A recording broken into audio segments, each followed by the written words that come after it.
Hey friends, before we get started with today's episode, I wanted to let you know that I have just a few spots left for the two dreamy trips to France this September. So first we've got Paris and Versailles, which is for couples, and that is September 14th through the 19th. We are going to be in Versailles with Molly doing a private pastry class from her apartment. We are going to spend 2 fabulous nights in Versailles because I love that little city. It's beautiful and stunning. You will love it too.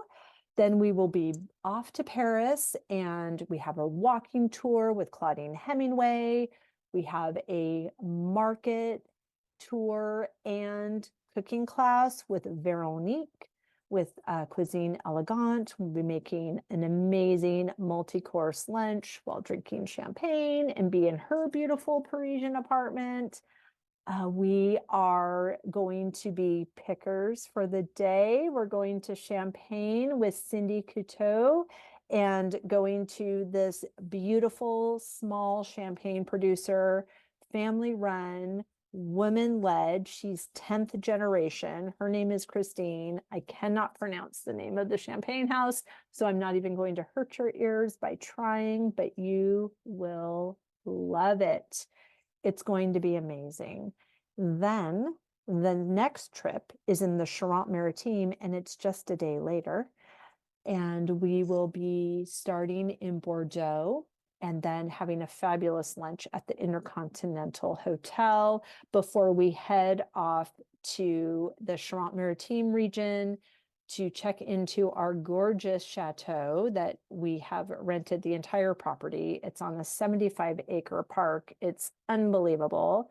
My friend Jeff is going to be our private chef, so he'll be providing all of the dinners that we take at the chateau. We're going to visit Ile de Ré. We're going on a river cruise. We are going to make beautiful silver jewelry at this woman's chateau that she purchased recently. And we're going to do a private tour and tasting at Citadel Gin, my favorite. So much goodness, so much beauty, so much time to relax, so much time to engage and discover, so much time to shop for your own property in France if you are so inclined. We'll have lots of conversations with expats that have done just that. It's so dreamy. If you can't decide, you don't have to. You can come to both, like some of my clients are doing. But I just wanted you to know about those two things: Paris and Versailles, September 14th through the 19th, the Charente-Maritime, September 20th to the 26th. The link is in the show notes. Save your spot today. I cannot wait to play with you in France.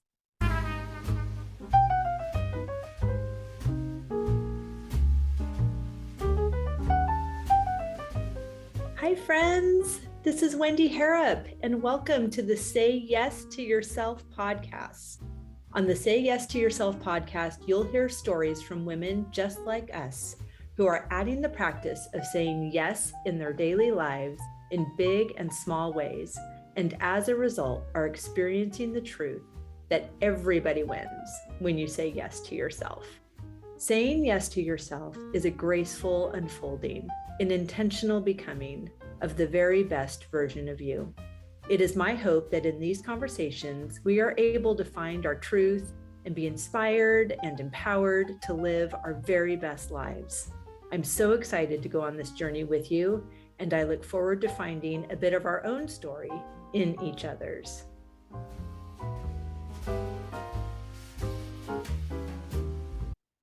Hello, friends. Welcome back to the podcast. I am telling you, if it was your intention to take the summer off listening to podcasts, you're just going to be sorry, because I have a beautiful tidal wave of gorgeous guests that have been introduced to me through various means and, some companies that are promoting new books, which is how we found our fabulous Dina Jansen, our amazing Amy Kemp, our stunning Jean Collins, and today's guest as well. It's just so fun. I'm having these beautiful conversations, sometimes back to back. I feel like I'm floating through my days, pinching myself. How exactly is this my life? I know how, because I'm available for it, because I have intention around it, because I'm just luxuriating in gratitude and appreciation and eagerness for more. I have literally, you're going to giggle, I've been twirling around in my field after I mow it because I just can't stand how beautiful it is. It's just overwhelming me. So thank you. Thank you for being here. Thank you for witnessing my gratitude and appreciation. I have an immeasurable supply of both of those things, and so much of it is attributed to you as well. Thank you for being here. Thank you for listening. Thank you for sharing the podcast. Thanks for telling your friends. Thanks for writing reviews. Thanks for sending me love notes about it. I'm just in my bliss. I can't even stand it. And you are about to be in your bliss listening to this conversation with today's guest. Cynthia Carrillo is an author, a coach, and a ranch girl. She was a businesswoman for over 45 years who started several of her own businesses, including being the founder and CEO of a national B2B company that provided work-life services to employees of top Fortune 500 businesses. Cindy knows the life cycle of a business and loves working with entrepreneurs, business leaders, boards, and employees on tactical and strategic challenges as they scale their company's growth. After selling her business in 2009, Cindy transformed her life from that of CEO business leader to running her own coaching, farming, and short-term rental business on a 35-acre ranch in Southwest Colorado. Cindy has worked with leaders and their employees in the for-profit, not-for-profit, and government sectors on leadership development, business development, and any number of strategic growth initiatives and professional development needs, depending on their specific situations and stage of business. In addition to coaching, Cindy has conducted strategic planning retreats for leadership and executive teams, as well as small group planning and problem-solving meetings. She is amazing. She's going to talk about her new book called Finding Your Next. You're going to love it. And in case halfway through you're thinking, oh, darn it, I wish this conversation was longer, don't worry, friend, I've got you. She has agreed to come back for another episode where we are going to be diving into a very interesting topic that you will hear us reference toward the end of this conversation. And I just love how this is what your yes does. When you say yes to yourself and you are putting conscious choice, intention into being present and being mindful and aware of what is around you and your surroundings, and your yes is yes and your no is no, you just think you're saying yes to having somebody on your podcast, and then you end up having two, and then you end up doing this collaboration with them, and then you end up going to their ranch in Colorado, and then you end up doing whatever, and it's just all glitter on the path. And we do not need to know exactly the route to get us to our destination before we take our first step. We just trust. We know too much about God. We know too much about divine intelligence and a master plan to think that we need to figure out anything. All we need to do is say yes, take the next right step, and watch this party unfold. Beautiful Cindy, I love you already.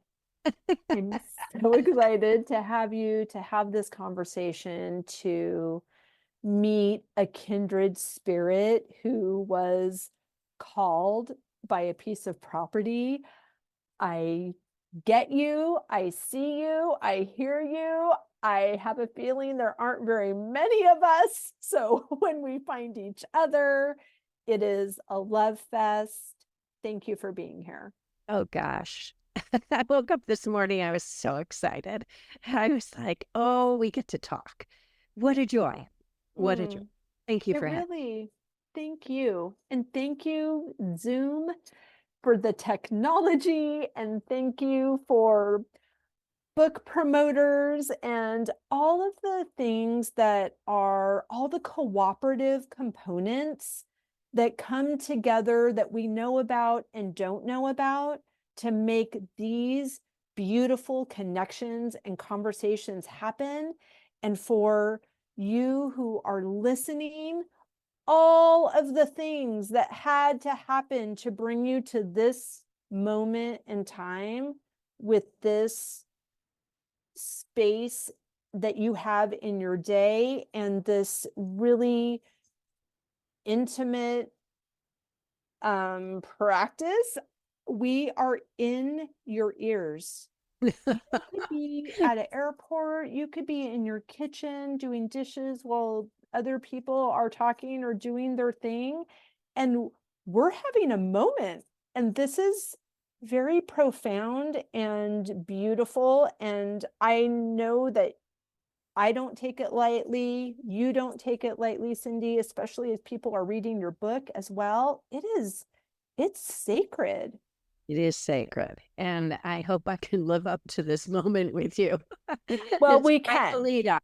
It is, but we're just showing up, and that is our actual only role It's true. in It's true. everything that we're doing. So we are listening to ourselves, we are trusting what that our yes is our yes and our no is our no.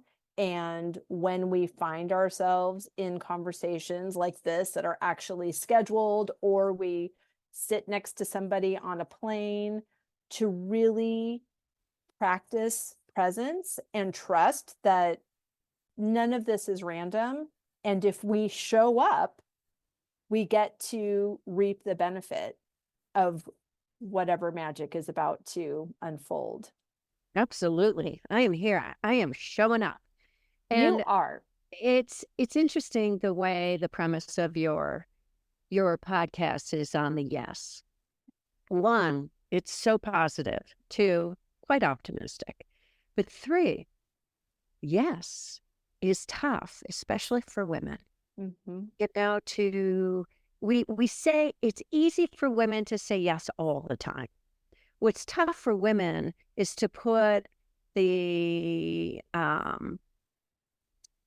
intentionality behind yes to meet our needs and what's going to serve us. Mm-hmm. So I appreciate what you do because it puts the emphasis on really making sure that what you say yes to is really important and really fundamental to moving you forward. So Yes. thank you for that.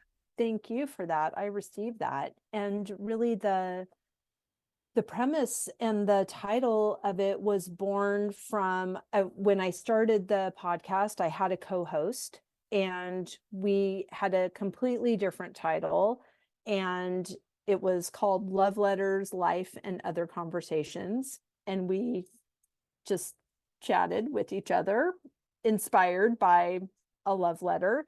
And it was really fun.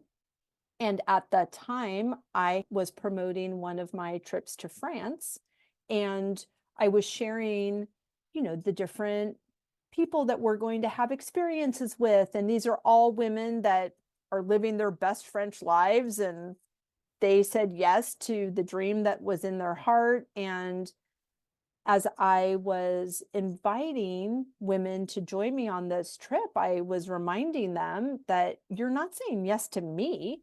You're not saying yes to Molly, who's making macarons out of her Versailles apartment, which that's just dreamy, or to any of these other things.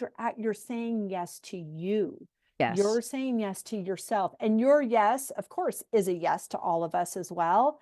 But it the only way that you get to be a part of that is to say yes to yourself. So when the conversation happened at 5 o'clock in the morning that my co-host was no longer available to do the podcast with me, I'm a student of the Course in Miracles, and the lesson for that day was I am willing to see this differently. So when I got her message, I'm needing to step away from the podcast, I already was, oh, I'm willing to see this differently. And by 6:15, I had Googled Say Yes to Yourself. There's no other podcast called that. So I thought, oh, well, here we go. And I had new cover art and a new page and a new title. And I had 10 women that I could already think of to interview that were saying yes to themselves in big and small ways. And it has been a joy and a delight. And I rarely have a conversation with anybody that 5 minutes in, I'm not inviting them to be a guest on the podcast. It's awesome. It's awesome. Yeah. So I call that finding your next. Beautiful. Say more. So in the moment that you had when your co-host and friend, I'm sure, Yes, yes. was moving on to what she felt she needed to do next, you did a magnificent pivot. And instead of getting stuck in now what, oh my goodness, now I'm paralyzed because I can't even imagine how to do something differently, you opened yourself up to a new perspective of what's next. And that is something that is somewhat unique and rare. And I'll say that that's unfortunate, that we're not all given the openness. We don't all have the ability in those moments to pivot that way. And I mean, first of all, congratulate yourself that you have that and that you have that ability to do that, because it is unique and it is special. I think it's special. We all have it in us. Sure.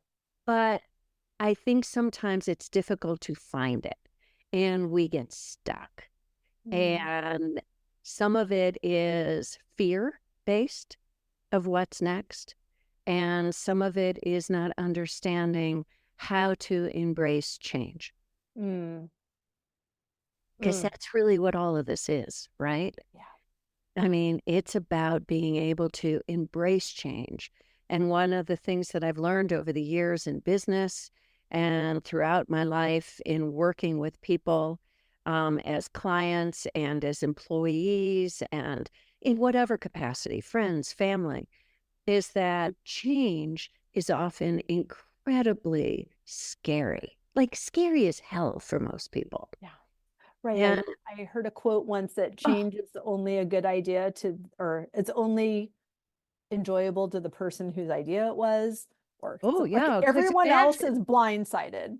Right. Well, what happens is we go through a process of deciding to make a change, and we process and we process and we process in order to finally get to the decision point of, okay, now I've weighed out the pros and cons. Now I've figured out what's important to me. Now I've got my checklist. Now I understand that this is the direction I want to go in, and I'm going to make that leap and make that change. And then there's this ripple effect of your change on other people, and they then feel the angst, because it's one thing when you go through the process and the decision to make a change. It's another thing when change is hoisted upon you. right? Absolutely. Right. Because you've sat in the question, as you said. Now they're getting that information for the first time. They are. And it's hard enough as individuals for us to embrace change because of all the fears. And I write about 3 different fears that happen in my book, okay, which is finding your next. Sort of the theme of my life now It is should working with be. folks, me finding my next, others finding their next. I want But to hear every detail about all of it. thank you. Mm-hmm. So I think before you can find your next, what I learned going through a big transition myself over, over and over again, but I had a big one and we could talk about that. But Sure. I think what I learned is that I'm pretty similar and ordinary to other people. We all get stuck, right? Yeah. So there are 3 ways where we can understand what blocks us of finding your next, which again is code for change, moving Mhm. forward. And the first one, and I think the most daunting one, is the fear of the unknown. Mhm. I mean, when you don't know what's in front of you, now talk about scary as hell. Yeah. Who wants to jump into the dark abyss? Nobody. But what that tells us is that we have more questions than we have answers. Mm. We need more information in order to shade in those empty spots, to answer the questions, to provide us with the what, why, when, where, how. And that's reasonable. Because fear is attached to it, though, it tends to block us and stop us from taking the steps of exploring and information gathering. That's what fear does, is it Mm. stops us and paralyzes us. So if we accept the unknown as reality, oh my goodness, I don't know all the answers. I can't answer all the questions. I have some work to do. That's forward motion. Mhm. That's not paralysis. I'm no longer feeling stuck. Now I can move forward to gather the information. The second fear is the fear of failure. Mm. What if? What if I do this and I fail miserably? What if it doesn't work? What if I lose all my money? What if I get hurt? What if, what if, what if, what if? And can you imagine how that stops us? Because that again is fear based. That again means we don't have all the answers. We don't have enough information that grounds us enough to feel like I'm willing to move forward. I'm willing to take that chance. Mm. I can see more good in front of me than all of the fear-based what ifs. And the what ifs are so funny because I often work with clients and I play the game with myself as well, but it is a game. If I'm feeling a whole bunch of what ifs, then I turn it around and I ask Mhm. myself, okay, all right, we're just getting caught up here and we're scared that we're going to fail. Okay, all right. Well, what's the worst that can happen? What's the worst that can happen? And if you start to work it through, Mhm. it's like, okay, well, I won't like it. Okay, well, can you make a change? Is there something that you can pivot on? Are there little tweaks that you can make? And for me, the way that I know it's a hard no and I'm not going for it is if death or maiming are involved. Okay. The worst that can happen is death and maiming. I'm pretty convinced that's a no. That's a no. But short It's great of that, to have a boundary. you gotta know where your edge is. So, but short of that, I'm like, okay, maybe I can work it through. Maybe I need to figure something out. But Right. the most insidious block, I think, from us moving ahead is sometimes our willingness to settle. Mm. That we think it's just good enough. Mhm. That we don't think we're worthy, or we've been told enough. You Mhm. have enough. Right. You're doing enough. You don't deserve more. Who do you think you are? What do you think? I mean, come on. Mhm. Can't you just be happy? Can't you just be happy? Thank you. Mm, All of those things that we hear over and over again. At least you've got a good job. At mhm, least you've got a paycheck. Well, I'm miserable. I hate my boss because my boss micromanages everything that I do. I wake up every morning totally stressed out about doing my day because mhm. I'm so wrapped around the axle about what's going to happen. And I know it's going to happen, but at least I got a paycheck. Well, I'm here to say, you don't have to settle, that there's more. There's more, and that we all deserve more. And it doesn't have to be more stuff, but more happiness, Mhm. more contentment, more pleasure, more joy, more excitement in our lives. Oh yeah. Oh yeah. Yes, I always want more. I wake up every day wanting. that's Don't you? right. Don't Oh, you? yeah. Oh, 100%. Absolutely. Yes, it's Absolutely. our creative energy at work. Yeah. And when we're willing to settle, there's a subtle, ongoing killing of that Yeah. creative energy Yeah. where it just starts to go away. And the effort that we think it's going to take to make a change, we think is too much because we've been whittled down to that point of settling. What we don't understand when we're in that point, because I've been there, Mhm. is that it takes just as much, if not more energy to stay where you are and settle and be unhappy, to constantly be justifying and making the rational arguments for why it's good enough. It's not good for you, and it's not good for the people around you. Agreed. It's really interesting. I'm super eager to read the book and it sounds amazing. Is it available on Audible? Because It's I, going to be available on Audible at the okay, end of July. I just finished recording it, I was just going to which is say huge, it which was is scary as huge. hell, can I tell you? To You can. that, yeah, that I talk about a next. I am not Ah, an Audible lover because I'm an oh yeah. underliner. So Oh I love paper. I just need a physical yeah. book, but I'm obsessed with your voice and the Oh, way you deliver information. It's very I'm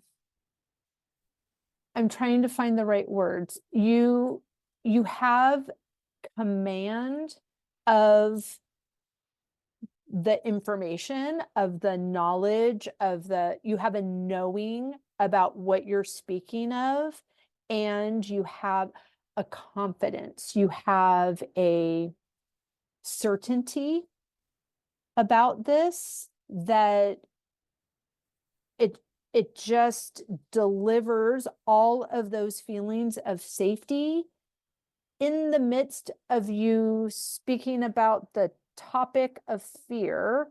I feel safe because of your voice. oh, thank you. You're welcome. It's like ninja.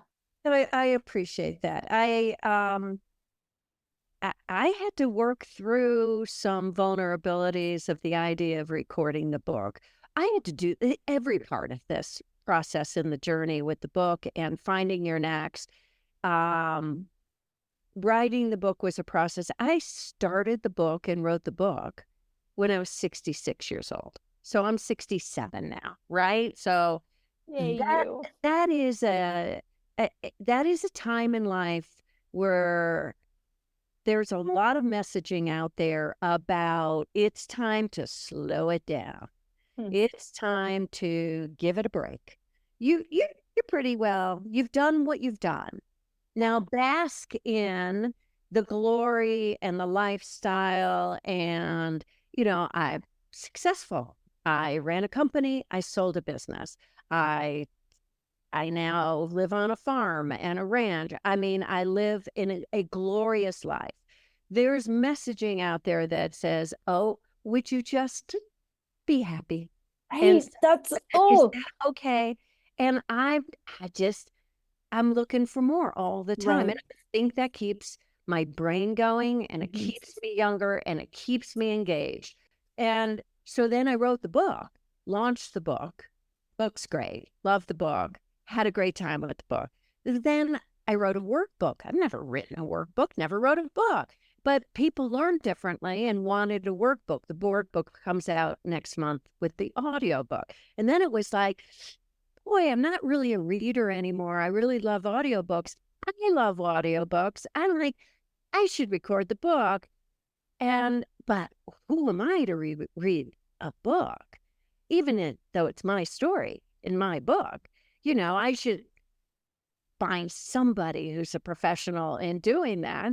And then somebody like you said, but you have a great voice and it's your book and you know what you're doing. Read, Right. read the book.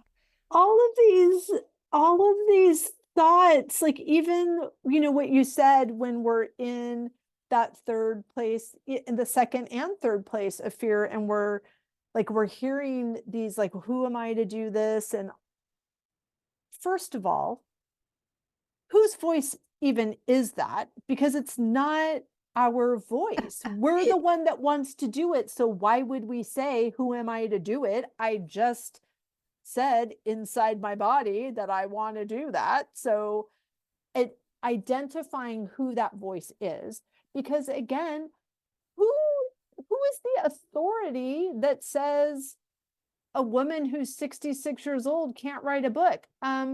A woman who's 66 years old actually has something to write that is going to be in service that somebody else wants to read. It's, like, you're not going to hire the 22-year-old life coach. She's 22. Like, what is she going to tell me? I agree with you. So I it's just, agree I with mean, we collectively, we as a people, as a gender, are listening to rules and voices that are not our rules and not our voice. They don't make any sense. And they are intended by maybe not the person that uttered them the last time, but whoever came up originally with the thought generations ago was intended to keep you small and keep you in your place and to keep your mouth shut, because compliance is easier for me. If you are quiet and small, my life is easier. And I don't listen to that guy. Like, I don't, I'm not funny that reading was a his guy. book. Yeah. Yeah, he's a guy. No, 100% he's a guy. I agree with you. But And I love guys, but not yes, that no, guy. I'm not that guy. I I honestly think it goes back to the ways we block ourselves. Yeah, It's fear. totally. It's fear that we're not going to be accepted. Mhm. And isn't that the fear of the unknown? What Right. happens? Or the fear of failure? Failure, by the way, is a 4-letter word for me. I will swear up and down like a sailor, but I say the word failure in the context of fear of failure, but it is not a word that I Mhm. incorporate in my life. And That's the right. reason is that if you learn from whatever actions you take, from whatever you do, then my question is, how could it possibly be considered a failure? It's not, it's feedback. It's trial and error. It's a Right. mistake. It's learning. And It's you're learning. not The only way available we for can it. learn and adapt and pivot and get better and more understanding and get more experience. So the fear of failure, the idea in itself should be wiped off the planet as far Agreed. as I'm concerned, because all it does is stop us. Mhm. And that's the voice. Mhm. That's what we are, though, as people. Okay. And embracing and understanding our humanity and the way that as humans we tend to process things, we can learn to change our perspective, to Totally. look forward, Yes. And right? I'm not a scientist, obviously. I'm a flower farmer. But what I understand You're is science that nerd. Right. There is fear comes up when there's no previous track record of how this went. So everything in your body is saying, oh, wait, we don't have any evidence that this has ever worked. Wendy has never run this property without her now ex-husband. So sound the alarm. This is not a good idea. No, don't do this. And it just because there was no data to pull from. There was no data. And, I had a very similar experience in terms of selling the company and then faced with what was next. Mm-hmm. And then really focusing on an old dream, right? Because there was no direction. But then I had this gnawing in the back of my mind, but it was coming out in a weird way. I didn't recognize it as an old dream at first. People would ask me, what are you going to do next? And I didn't have an answer. So I kind of made one up.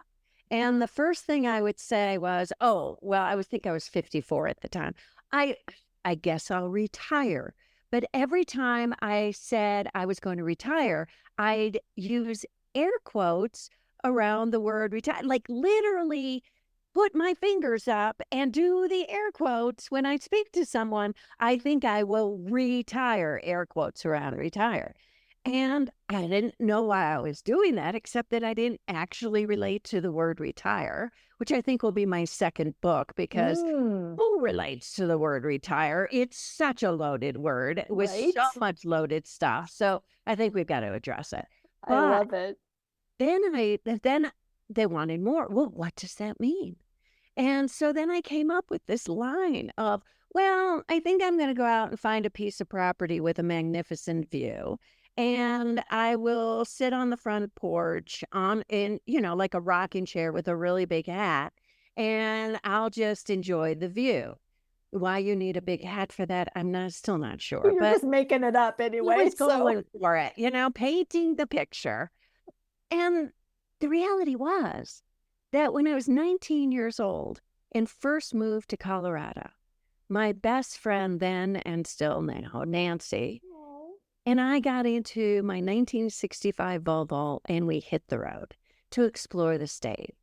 And we came down to the area that I have now bought a piece of property. Oh my gosh. And I cannot begin to tell you, when I saw the mountains down in southwest Colorado, in the town of Ouray, which is dubbed the Little Switzerland of America, by the way.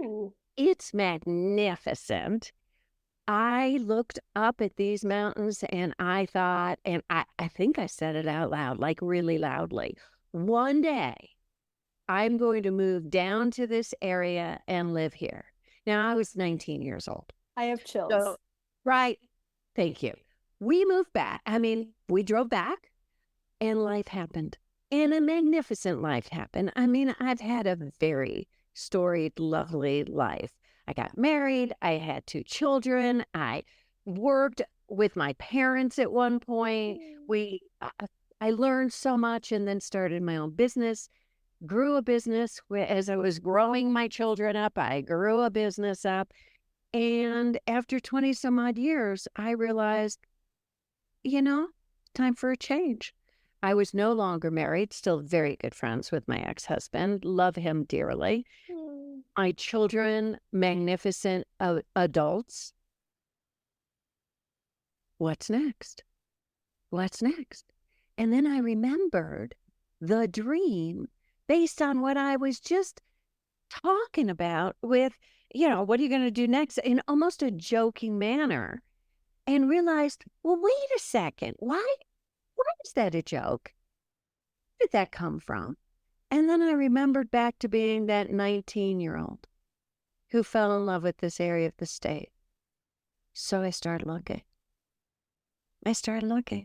And I found 35 of the most beautiful acres with a view that just knocks your socks off, of 35 just pasture land acres, nothing on. and made the decision to really start from the ground up and build something new. Oh, I'm obsessed. Say more. What did you build? So Because I I understand, I know how property calls to you. It property calls coach to who me stood too. on this property, which was not part of. I thought we were going to maybe look for a house. Maybe it was going to have a little bit of land. I was kind of thinking country-ish, Sure. really wasn't Yes. sure what that all looked like. And here I'm sitting on a piece of property with my man at the time, who still is my man now, Matthew, and we're looking out at this land going, could we? Should we? Oh my goodness. I think we can. Yay. What I saw, and I think being able to see something in front of you Mm-hmm. is really important. And that's where that information comes from. Yeah. And that's where understanding sort of your head and your heart and your gut and feeling that kind Right. of alignment there.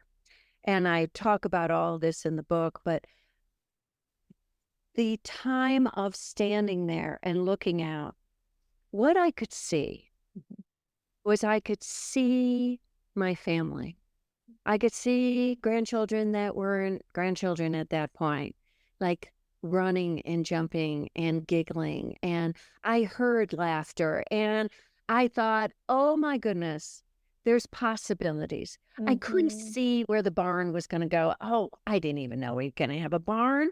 I didn't know we were going to have miniature horses and miniature donkeys and goats and pigs and chickens and cows that are gorgeous on the pasture. I didn't know, but I could feel the Mm-hmm. potential Yep. and I could see the possibilities, if that makes sense. Oh, So, 100% makes it. You're talking to the right girl. so Yeah. you get that feeling of, Mm-hmm. I can start this, I can build something on Mm-hmm. this Mm-hmm. land. And so got the land, built a house, built a guest house because I live 6-hour drive from my friends and my family. So nobody's stopping over for dinner. Right. Nobody's dropping by.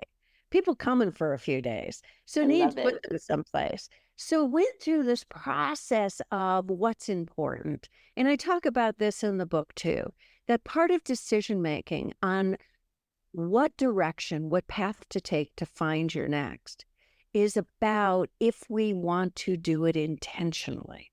Mm-hmm. And I think we want to do it Yes, intentionally. we do. Yeah, consciously, intentionally. Mm-hmm. Is we need to take a moment and we need to really identify what's most important to us in terms of how we want to live the life we want, which includes our lifestyle, Mm-hmm. our relationship, our Mm-hmm. primary relationship, our families, the people who are most important to us because of that ripple effect of change, right? And if we still want to work, I still wanted to work. I just didn't know how. I just didn't know what that was going to look like. Didn't think I wanted to build and run another company, but I wasn't done. That was clear. So then how how do I thrive when Mm. I work? How do I thrive in my relationship? How do I want to thrive in the life that I want to live? Then we get to design that. If we're lucky, if we're lucky. Not everybody gets to do that. So I'm incredibly appreciative Mm-hmm. and grateful and cognizant of the fact that it was a pretty special time in my life where I had the resources, Yeah. I had the time, and I had the wherewithal to be able to design the life that I wanted to live next. Oh, it's so exciting. It's so exciting. So how are you using your property? Is it just for friends? How is that interacting with your business? All of these fabulous things. So it's been an evolution over time. So we moved onto the property in its state at that point in 2012, which was a couple of houses, lovely homes, love my homes. And at that point, it was, let's just figure out what this compound is going to look like. So Right. built a barn, decided I wanted animals. But we also had a guest house that wasn't being used all the time from friends and family. As much as they love coming down here, Right. uh, it just was vacant some of the time. And I really wanted to maximize the space. And standing on this land, you realize this is not something that you hoard. This was Hmm. something that Yeah. had to be shared. So I we went into the area, 100% right? believe that. Yep. I feel the same way. When it's magical, and this land Hmm. is magical, Hmm. then you share it. So we started an Airbnb, Cool. and we built a yurt. We put up a teepee, and we went to town, and people were coming and going all the time. It was an instant success. We became a destination. And what was funny is you can manifest and you can create something that you think, oh my goodness, I need to monetize the ranch. I got to live moving forward. Right. So work and earning. And we want to share this. And wouldn't this be fun to do? And Matthew and I love hosting and entertaining, so the idea of having people on the property fit us perfectly. Right. And then it took over our lives. Yep. And it became almost too much. So we Yep. had to wind that a little bit back and say, we need to manage the calendar a little bit more because we also love to travel. We Mhm. also love to accommodate all of our family and friends as priority. And the business part of the Airbnb took over. Yeah.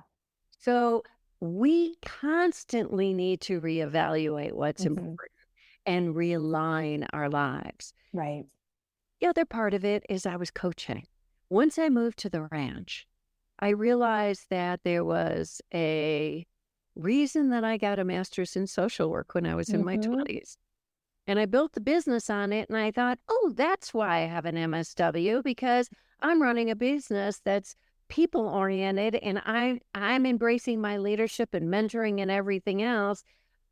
Actually, it served me very well then, Yes. and it serves me incredibly well now. Because now I could take all of the experience Hmm. of both life and business and everything I learned as a social worker, and now blend that beautifully into being a coach. So now I coach from the ranch because that was also important. I wanted to work from here. And Right. we have Zoom, right? And we have a Such a telephone. gift. So Yep. I can work from here. And then as we began to realize that the Airbnb served its purpose so well for about 5 or 6 years for the ranch, for Matthew and I've had this need, this yearning to blend the coaching that I do with this property that we've built. Hmm. So now, instead of having an Airbnb run here, we run a coaching program here called the Immersion to Find Your Next. There's a theme. I And, love it. so my clients, whoever they may be out in the world, come to the ranch for 2.5 days, stay in our gorgeous guest house. We cook for them, we pamper the hell out of them, and they work with me to create the path, figure out what's blocking them, define for them what's most important. And then they leave here with a sense of clarity Yeah. that they really probably couldn't have gotten to on their own, at Right. least in a very timely manner. I agree. And I think that another key element to that is the pattern interrupt. The fact that they've come to the ranch, they're in a completely different environment. My clients experience that, coming to the bed and breakfast or Yep, on one of the France trips. There's yep, just, I mean, it happens for me yep. when I go on the France trips. It's You've just, got to get out of your current reality. You've you got to get have out of to. the noise. You've got to get out of all of the constraints Yep. and the demands that are in your life in order to focus on you. Yeah. And I don't work with groups. I only work Mhm. with individuals, couples, or business partners. Yeah. And I do that very intentionally because I don't want the competition of the time to have to try and carve out enough attention to the individual Sure. on why they're here. So it's a brave thing to come on your own to the ranch. It is, and I get that. But it's an incredibly safe space. And I go out of my way to create that kind of sense of safety and secureness and openness so that somebody can, during our time together, in an enjoyable and pleasant way, even though it Yes. might be quite therapeutic, it's not therapy, but it is therapeutic, move, Right. Yeah. move forward. Yeah. It's really fascinating. I love that. I love that model. I love the intention that you've put behind that. It's interesting because I'm, of course, having a property that found me. Yes. And I have another property in France, a chateau found me also. Gosh. That is not, I haven't been able to make personalized stationery for that one yet, but I have this such Well, certainty. you It's will. no joke. That's right. So when I found this house, I was looking for a bed and breakfast. So I had looked at maybe 30 properties. Every single one of them was a bed and breakfast. That's what we were doing. And then as it got closer to actually relocating, my ex-husband was looking for not a bed and breakfast. So this is the only house that I looked at that wasn't one. And as soon as I pulled in the driveway, I knew. I saw in my mind's Yes. eye, I saw Yes. people walking on the Yes. lawn with a glass of champagne in their hand. Yes. I saw the barn, I saw everything. Okay, I pivot immediately, like that dream of everything that I saw in my bed and breakfast vision was like, whoops, okay, this one is instead. And it was equally glorious, equally calling me in, equally for me. And I just knew. And then we did beautiful things together to beautify it. He worked so hard. Oh my gosh, he did so much on the property, establishing gardens, and he Oh, worked really hard. I'm so grateful for all of his labor yes. and attention, and also for his knowing in himself that this was not delighting him. He hated it. And Yeah. so when given the opportunity to not have to do this anymore, he's very excited to not be here anymore. And I'm very excited to Good for have him and him be good for the happy. two of you. Right. Everyone's Nah, living their i- best life. isn't Right. that what it's supposed to be about? And I'm it's in service to our 10-year-old daughter. Totally. There is nothing like, because that's another thing where this thought comes in, like, oh well, you have to wait until she graduates from high school because divorce is so hard on kids. I'm like, there's no way that living in a house with two miserable people is better than. Well, we could do an entire podcast on this Yes, one. well, I think we I, should. I, I would I, actually really like to do that, so let's I definitely really do do that. think I think that you and I have had similar experiences where um, divorce has been a redefinition of a relationship, Absolutely. not Yes. a destruction of a relationship. Oh, and there's And so much society has love. set us up where we must destroy. You know, as humans, it's easier to embrace change sometimes when we can justify that it's so bad, there's nothing left that we can do to fix it. Hmm. And fixing it is often it's over. It's an all or nothing. Hmm. And I think what you've demonstrated, and I certainly have demonstrated with my ex, who's still in my life and Right. You have kids. part of, we're a family, period, Hmm. end of discussion, um, is that you don't throw that away and you don't throw away the love that you don't throw it away. But it does serve you to redefine it. Right. And you're just pivoting, just like with your Just- career. You weren't Exactly. jumping off a cliff because you sold your business. You're going That's to, right. You so don't. we just, this relationship is over. Are you interested in starting a new one? As it was. Right. But, you Like we're know, starting a new one that is co-parenting our redefine. daughter. And yes, But you exactly. also So, have history, and you also know this man, and you know his strengths, and you know the things that jazz him and destroy him. So you're not starting from scratch. You're not no. starting completely over. You are pivoting. And one of the concepts in the book that I think that we do this to ourselves is we feel like we have to, anytime we make a change, start completely from scratch. We start Right. over. And my premise is, and I think yours is too, and I think our listeners can relate to this, is we get to take our lives with us. Yes. It comes with us. We can pick and choose what we bring with us. Don't bring the shit, please. Right. Don't leave Please. that behind. Not But in service. bring what you've learned, Right. bring what you understand, Yeah. bring what you've experienced, and apply it. It is the foundation that we stand on, and we keep building the strength of our foundation as we live. Right. We don't chuck it. Right. We get to strengthen it. Yes. Yes. Yes. And yes. And yes, let's absolutely have that conversation separately in a separate episode because I think that would be really empowering.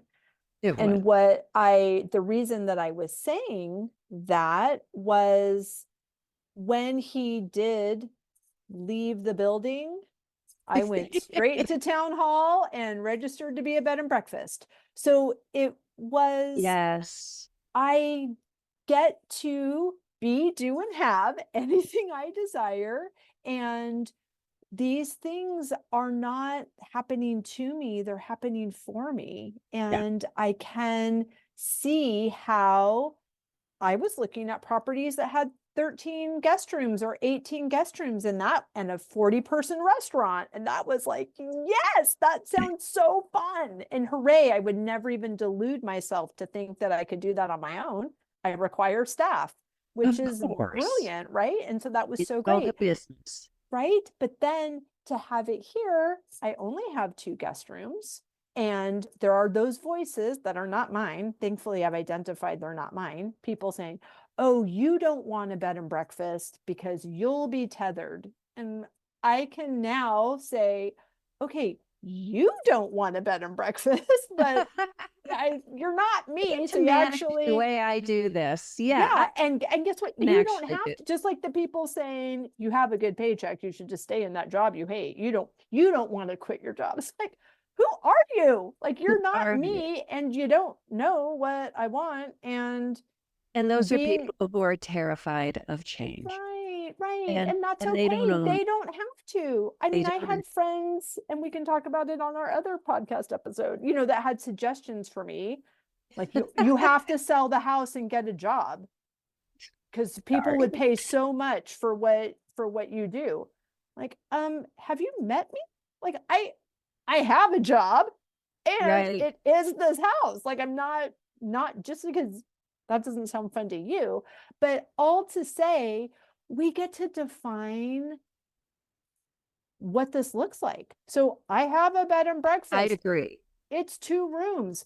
It actually does not tether me. And when I want to travel, I go to my little calendar and I say the rooms are booked. Yeah. That's right. And what you're describing is making it up. And what's really funny is that there are personality types that don't appreciate that really will look at every other model, benchmark against it. What have other people done? Figure out best practices. Ugh, I'm aging. I'm aging in the process of this conversation. And when we were about to build the barn, I thought there was some magic formula that I needed to follow because I had never been raised and never worked on a farm and never had farm animals. So obviously there needs to be a blueprint that you get and follow. And then I realized, nobody down here does what we do the way we do it. Nobody, Mhm.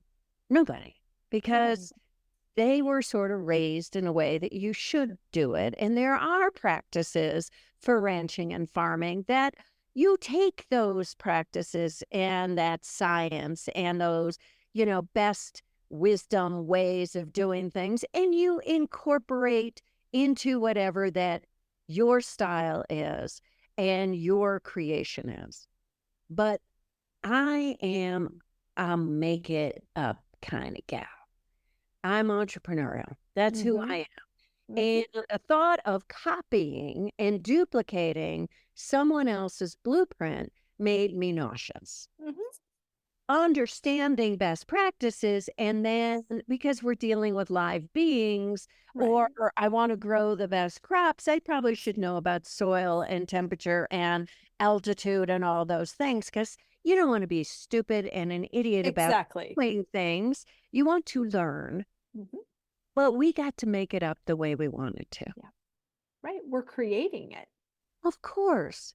So, building a barn, I I went and looked at a bunch of barns. Yeah. Nothing struck me. I learned certain things about barns that would probably be a good idea. And then I went to probably a tried and true best place to look at design things, Pinterest, and looked at Yes. a ton of barns and got a Perfect. bunch of design ideas because I like to decorate and design space. And then we built a barn based on the way I wanted to raise animals. Beautiful. Why not? It's What? so good. It's so good. Okay, I have loved this conversation. I'm so happy that we've already made plans for another one. It's It'll perfect. be It's the good. way It'll that be I good. like to, my dearest friend Sharon lives in California, and it is our practice to calendar our next meetup while we are together so that we can always say, I'll see you in June, or I'll see You you got to put in it New on the York, calendar. or I'll Chapter see in my you in book. Paris, or wherever we're going to meet up the Absolutely. next Or it time. doesn't happen. Right. And it just makes me feel better. Yeah. I feel like I'm available to complete this conversation, but I'm not available to complete. So I'm so happy that we're going to choose an important topic. It will be an important topic. Yeah, It is an important it topic. It's is. how to redefine your relationship when it's not working for you both. Yep. And I look forward to that. I do. Me too. It's part of what I coach on. It's part of what I've lived and, practice, The practice every day. beauty of not hiring the 22-year-old life coach. You actually get more than one topic. So good. You do get a So little bit good. more of a deeper life. Yes. Yeah. Well, tell everybody where they can find and follow you, get the book, all the good things. So the book is called Finding Your Next, and next is spelled capital NXT. There's no E because it's much more intentional and much more urgent. We just go for the next. So Finding Your Next, it's on Amazon and everywhere else you buy a book.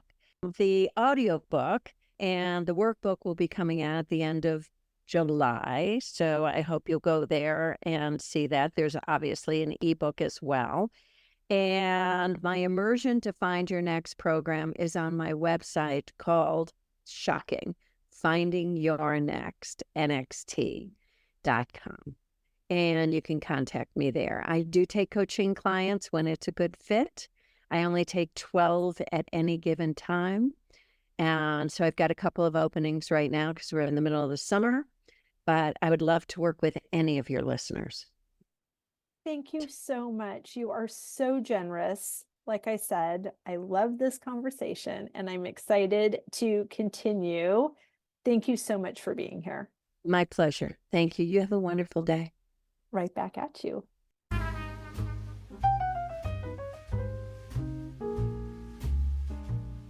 I hope you enjoyed that conversation as much as I did. As always, any links or notes mentioned can be found at phineaswrighthouse.com in the podcast section of our site or in the show notes below. And if you haven't connected with me personally, come find me on Instagram at Phineas Wrighthouse and let me know you listened to this episode. I'd love to get to know you. Thank you for sharing this time with me. I know your days are full, and I'm really grateful that you chose to spend some of your precious time right here. Be sure to subscribe to the podcast so you don't miss any of these delightful conversations. I'll see you next week.